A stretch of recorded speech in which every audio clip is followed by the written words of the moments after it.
In today's video, we're going to make some bromoalkane, specifically 1,3-dibromopropane from 1,3-propanediol.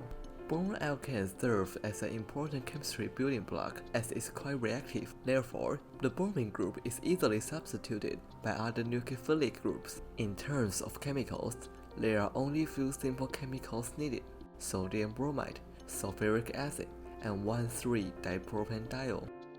First, about 400 ml of ice is placed into a large beaker. Next, I pour in some water until it reached 400 ml mark.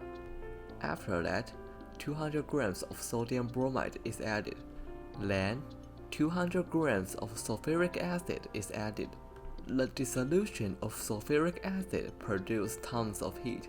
Therefore, large amount of ice is used to control the temperature. If the ice is not used, please make sure that temperature never rises above 40 degrees Celsius, or the bromide will be oxidized by sulfuric acid, producing toxic bromine vapor in the process.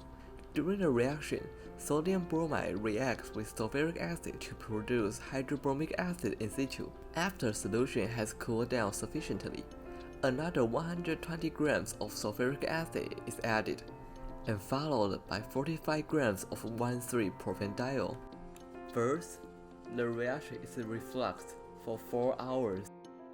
Once the reaction is complete, the solution separates into two layers. The bottom dark layer is 1,3-dibromopropane, and the upper layer is aqueous layer, containing mostly hydrobromic acid and sulfuric acid.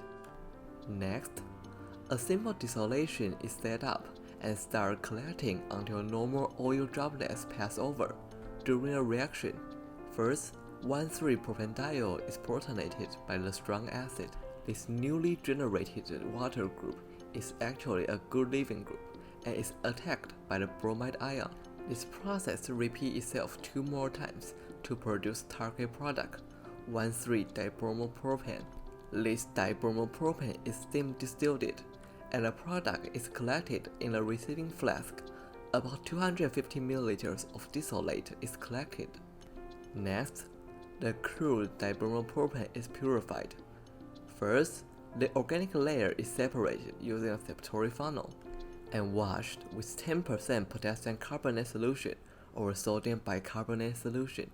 Second, it's washed with saturated sodium chloride solution to pull out the majority of water, and dried using calcium chloride to remove less bit of water. Finally, a simple distillation is set up and a fraction between 160 to 170 is collected. The yield is 78 grams or 77%, which is lower than the yield reported in Vogel as 91%. I'm planning to use this 1,3-dibromopropane to make some cyclobutane derivatives. This brings this to the end of this video, and here is a good place to end the video.